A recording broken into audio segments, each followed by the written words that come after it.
Good afternoon. Good afternoon. The big story in the news right now is questioning whether there'll be an indictment, probably, and what it'll look like. And it came to my attention that in 2013, you proposed a bill that a mayor who's under indictment should have to take a leave of absence and can only return if he's not guilty of a crime, if he's indicted. So I want to know, do you think that should apply to a prime minister?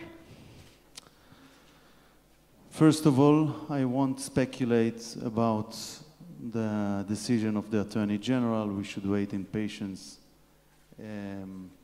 Probably not for a very long time. Secondly, I don't think it is good to hold a principal discussion under personal circumstances. And the current law is quite clear about this issue when we're talking about Prime Minister. And I've done something as a Minister of the Interior. It solved a problem that we dealt with so many mayors at the time. And I thought it's good, and it was accepted by the Knesset with large support. So the Prime Minister wants to cancel the primaries for the leadership of the Likud, and you are the only person who said, or so far, who said that he would run against Netanyahu. Do you plan to fight this decision? No doubt. I think the right and necessary thing to do under the current circumstances is to set up a timetable for Likud leadership primaries. First of all, that's what our constitution requires if we are about to have new elections. I hope we won't eventually. We are a democratic party. It's not Yesh Atid that once again canceled any internal competition until I don't know when. And we haven't had primaries for several years already. But secondly, and most important, if we'd go to third elections, and I hope that the Prime Minister, and I support the Prime Minister's efforts to form a national unity government. I supported that. I still support that. But if eventually new government won't be formed and we will go to new elections, it will not be reasonable that the Prime Minister will be successful in forming a government after the third elections. So I think the reasonable, the necessary thing to do if we are in front of new elections is to set a timetable for Likud primaries. I'm talking about Likud leadership primaries. Could you make a quick pitch to us? Why do you think you should be the next leader of the party? I think I will be able to form a government, and I think I will be able to unite the country and the nation. Okay. So this is the diplomatic conference, so we'll move on from the political questions. Just this week, U.S. Secretary of State Mike Pompeo said that the U.S. will no longer consider Jewish towns in Judea and Samaria to be illegitimate. How do you think that Israel should be taking advantage of this huge shift in policy? First of all, it's a pity that we are still in an ongoing political crisis almost for a year now, when we see we have great opportunities to move forward with our national interests, as we see in that case. I think what Secretary Pompeo told is consistent with the right legal point of view.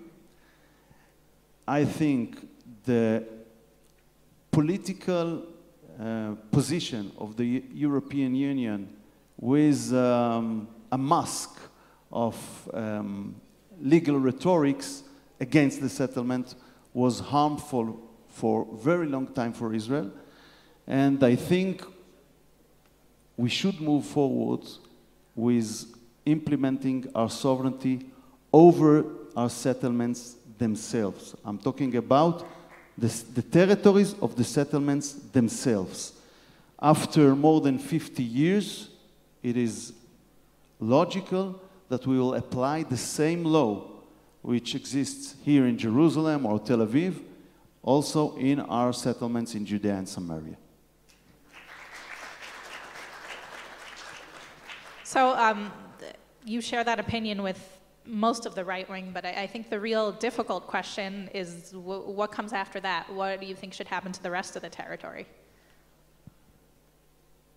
We are not demanding sovereignty over the PA territories. And even though it is not seems possible today, we still are open for future negotiations. But it is not logical when we are speaking about 500,000 Jews that they will stay in the current legal system as an equal Israeli citizens. And when we are talking about the practical problems, as a result of that situation, I can testify as a Minister of Education and Interior.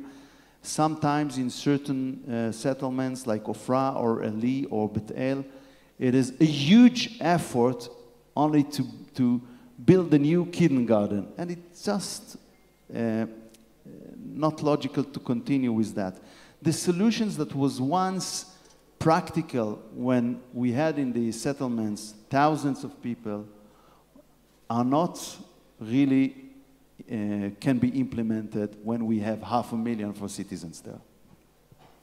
So moving to Israel's south, last week we had Operation Black Belt, but it seems like just another round, right? We constantly have these rounds of fighting with Gaza, constantly having, what people call drizzles of rockets.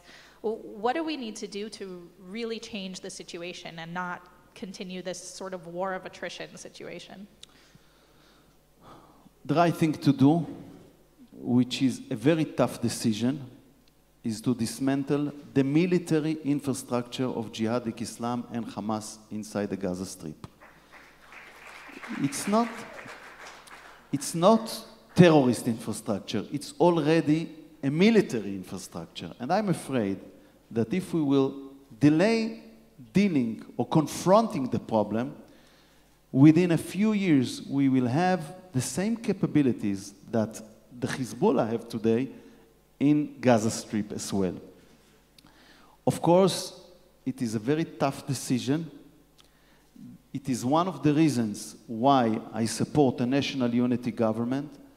I think that today it's not only the political results or the electoral results of last elections, it's also the security, the national security challenges in the north especially, but also in Gaza Strip, demand a government with a wide national representation of all segments possible of the society.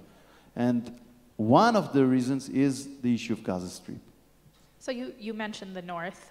It seems that Iran has become more and more emboldened over time, more and more willing to attack us through its proxies. And how do you think we can change the equation there? It's an ongoing battle for the last couple of years, and I want to explain what changed in the region was when Iran and saved Bashar al-Assad with Russia 2 years ago, more or less. We had several of years until then of a relatively strategic quiet when our enemies like Iran and like the Hezbollah was deep inside the civil war in Syria. When it was over, they are again concentrated on building a qualitative capabilities of striking Israeli Israel population, military installation, infrastructure installation from bordering countries. That's why they are building their presence in Syria, military presence, and this is why they are trying very hard to promote the Accurate Missiles project for Hezbollah in Lebanon. And I think the two fronts is extremely important.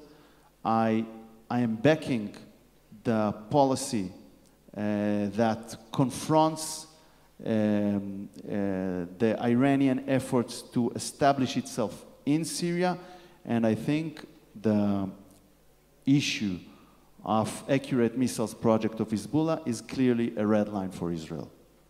Okay, our time is up. Thank you very much. Thank you so much. Thank you.